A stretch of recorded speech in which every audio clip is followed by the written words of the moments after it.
Shalom, saudara dan saudari yang terkasih dalam Tuhan kita Yesus Kristus.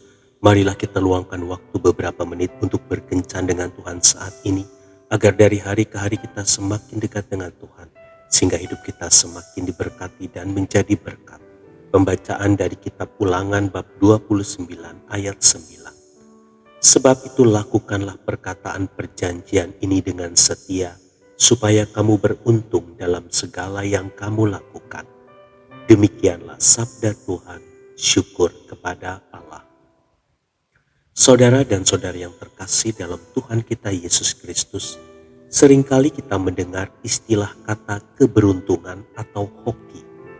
Bila kita melihat seseorang berhasil meraih keberhasilan atau kesuksesan, kita bisa saja berkata bahwa orang tersebut sedang beruntung. Sesungguhnya benarkah keberuntungan itu ada?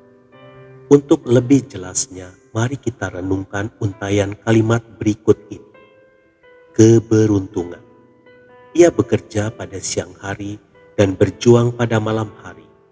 Ia berhenti bergurau dan mengurangi kesenangan untuk melahap buku-buku yang ia baca, untuk mempelajari hal-hal baru.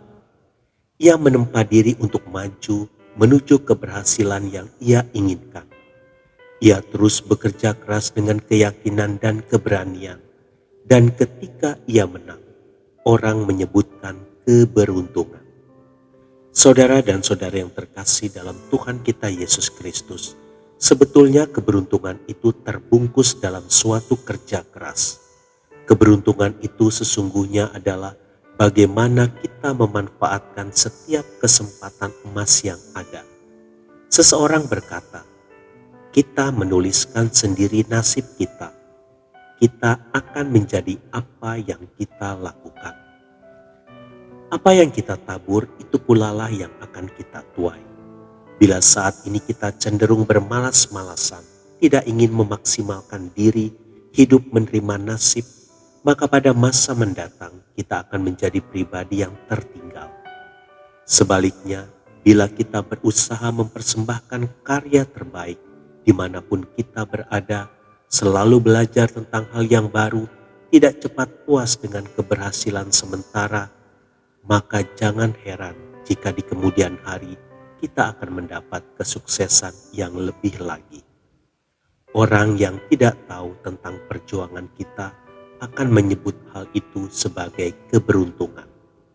Jadi, nasib baik atau buruk itu sebenarnya terletak pada perbedaan bagaimana kita berusaha dan berdoa dengan sungguh-sungguh. Tuhan Yesus memberkati. Marilah kita berdoa dalam nama Bapa dan Putra dan Roh Kudus. Amin. Tuhan Yesus, berilah aku hati yang mau bersyukur atas kesempatan kerja yang aku dapatkan selama ini, agar aku dapat melakukan tugas dan pekerjaan itu dengan lebih baik dan penuh tanggung jawab lagi. Amin. Dalam nama Bapa dan Putra dan Roh Kudus. Amin.